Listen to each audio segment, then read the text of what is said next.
Halo Sobat Justitia, kembali lagi bersama saya Andriansah Tiawarman di Media Justitia.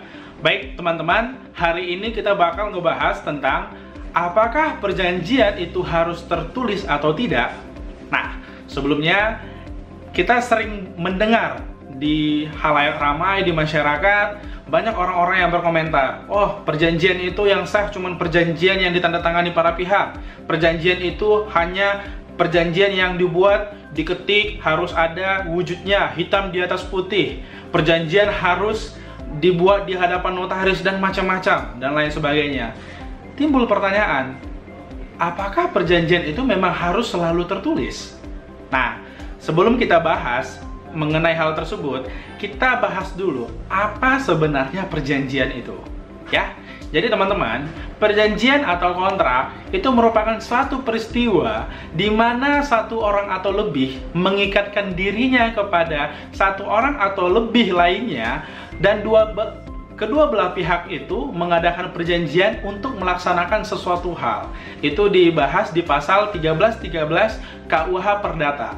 Apa itu KUH Perdata? Kalau teman-teman mau tahu apa itu KUH Perdata, itu seperti ini. Ini Kitab Undang-Undang Hukum Perdata. Buat anak-anak hukum atau orang-orang yang berlatar belakang hukum, mungkin tidak akan asing dengan Kitab Undang-Undang Hukum Perdata ini. Tapi buat teman-teman yang berlatar belakang non hukum, nanti teman-teman bisa beli atau mungkin bisa download di internet. Ini sudah ada di mana-mana. Minimal teman-teman walaupun tidak berlatar belakang hukum, tapi teman-teman tidak buta hukum. Oke? Baik. Sekarang kita masuk ke perjanjian yang tidak tertulis tadi seperti apa sih? Nah, dalam kehidupan sehari-hari, sebenarnya tanpa kita sadari, teman-teman itu banyak melakukan perjanjian tapi tidak tertulis. Misalnya apa? Misalnya ya, teman-teman pergi ke minimarket. Teman-teman pergi membeli sebuah air mineral. Di air mineral tersebut sudah ada bandrol harga misal Rp6.000. Nah, kalian ambil air mineralnya ke kasir lalu bayar. Nah, sebenarnya sampai di sini kalian sudah melakukan satu perjanjian. Kalian sudah tunduk pada aturan hukum perjanjian, dan kalian sudah terlibat perjanjian secara hukum sebenarnya tanpa kalian sadari. Pertanyaannya, apakah kalian saat membeli minuman harus ada membuat perjanjian terlebih dahulu? Nah, karena pada dasarnya perjanjian walaupun dibuat secara lisan, itu secara hukum adalah undang-undang bagi para pembuatnya. Ini kalau kita mau tahu asasnya, disebut asas Pacta Sunt Servanda. Itu disebutkan di pasal 1338 KUH Perdata. Jadi sebenarnya saat kalian sudah sepakat dengan orang lain, dan orang lain tersebut juga menyepakati hal yang sama, kalian sebenarnya sudah melakukan ikatan hukum antara kedua belah pihak.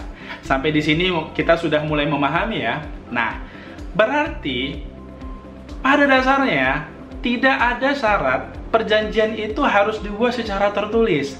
Nah, kita lihat ke pasal 1320 KUH Perdata. Apa aja sih syarat sahnya suatu perjanjian? Jadi kalau teman-teman ingin melihat perjanjian itu sah atau tidak, kita harus balik ke KUH Perdata pasal 1320. Apa aja sih? Ada 4. Yang pertama, sepakat kedua belah pihak untuk mengikatkan diri dalam perjanjian tersebut. Nah, kalau yang beli minum tadi, kesepakatan itu ditunjukkan secara diam-diam. Dengan kalian sudah mengetahui harganya berapa, bendanya apa, sepakat. Yang kedua, cakap untuk membuat suatu perjanjian. Cakap ini sebenarnya dia tidak dalam pengampuan, dan kalau di perdata itu harus sudah usia 21 tahun dan atau sudah menikah. Pertanyaannya, apakah kita yang ke minimarket harus usia 21 tahun? Tentu tidak. Nah, ini berkaitan dengan syarat subjektif dan syarat objektif sebuah perjanjian. Tapi tidak akan saya bahas detail di sini. Nanti teman-teman bisa baca atau searching di internet. Yang ketiga, terdapat suatu hal tertentu yang diperjanjikan. Nah, tadi saat membeli air mineral, yang diperjanjikan itu adalah sebuah air mineral, ada barangnya. Dan yang terakhir adalah suatu sebab yang halal. Nah, yang berarti tidak melanggar hukum. Tinggal kita lihat apakah barang yang diperjualbelikan itu melanggar hukum atau tidak. Ya, jadi dilihat dari pasal 1320 KUH Perdata, tidak ada satupun yang menyatakan perjanjian itu harus tertulis. Tidak ada. selagi sudah memenuhi syarat pasal 1320 KUH Perdata, berarti perjanjian tersebut sudah memenuhi syarat sahnya perjanjian. Nah, tapi pertanyaannya, kenapa kita harus membuat perjanjian secara tertulis? Nah, pada umumnya kontrak dianggap sah selayaknya sudah memenuhi syarat pasal 1320. Tapi kita berbicara masa yang akan datang. Kita berbicara jika suatu saat ada perselisihan. Ya biasanya seperti ini, ada teman pinjam uang, utang piutang, saya pinjam dong uang kamu 500.000. Ya kita buat ya kwitansinya, nggak usah lah, kita kan temenan, kita teman baik. Nah biasanya hal-hal yang seperti ini, karena kita percaya, kita tidak buat ada bukti bahwa kita sudah meminjamkan uang kepada seseorang. Nah, masalahnya jika suatu saat ada permasalahan, perselisihan, dan orang tersebut tidak mengakui dia sudah punya utang ke kita, nah ini akan jadi bermasalah. Karena kita juga tidak mempunyai bukti bahwa kita sudah meminjamkan uang ke dia.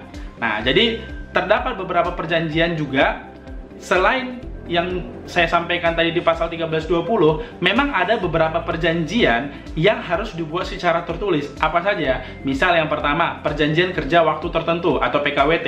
Yang kedua, perjanjian jual beli tanah. Yang ketiga, perjanjian waralaba.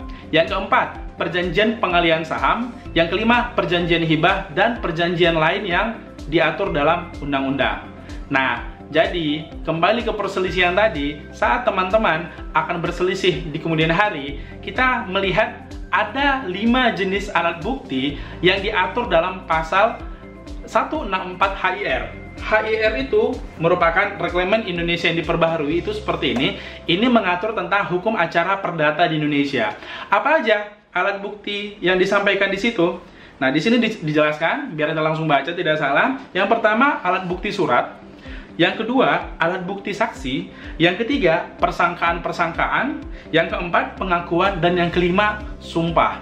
Nah, di hukum kita, untuk bisa diakui dalam pengadilan, itu harus ada minimal 2 alat bukti dan keyakinan hakim. Ya, jadi di sini, saat nanti kita menggunakan perjanjian tersebut sebagai bukti yang sah dalam pengadilan, misalnya ketika kita menjual suatu barang kepada konsumen, kita harus menunjukkan ada purchase order, kita harus menunjukkan invoice dan ataupun resi pembayaran. Atau jika kita meminjamkan uang kepada orang, kita harus ada bukti penerimaannya atau bukti transfer dan lain sebagainya. Dan kita juga dapat memperkuat posisi kita saat di pengadilan nantinya dengan mengajukan alat bukti lainnya. Salah satunya adalah alat bukti yang dapat digunakan adalah alat bukti saksi. Nah, jadi saran saya juga kepada teman-teman, selain kita harus membuat perjanjian itu secara tertulis, ajaklah 1 atau 2 orang sebagai saksi yang ikut menyaksikan perjanjian tersebut, dan kalau perlu ditampilkan tanda tangannya di perjanjian tersebut. Untuk apa? Karena ini dibutuhkan paling sedikit 2 alat bukti yang sah berdasarkan hukum acara perdata di Indonesia, dan dia agar ada orang yang mengetahui telah terjadinya perjanjian tersebut. Saya juga kalau biasanya ada perjanjian, ada aja tuh saya bawa staff atau saya bawa teman, minimal ada yang bisa melihat dan menyaksikan bahwasanya perjanjian itu telah terjadi.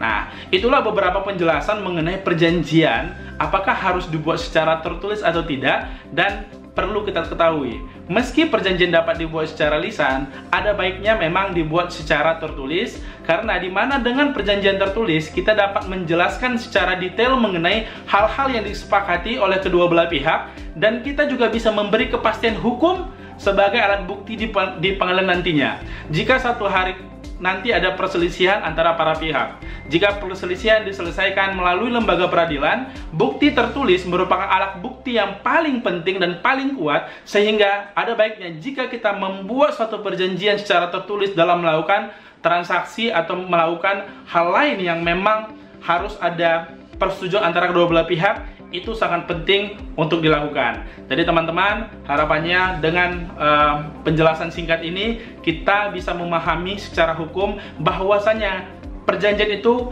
tidak harus dilakukan secara tidak tertulis, tapi penting dilakukan dengan tertulis. Tidak perlu diketik rapi, tidak perlu harus tebal, tidak. Cukup dengan kertas tulis tangan, yang penting poin-poinnya teman-teman rinci apa yang disampaikan di situ, memenuhi syarat pasal 1320 KUH Perdata, maka perjanjian itu udah sah di mata hukum.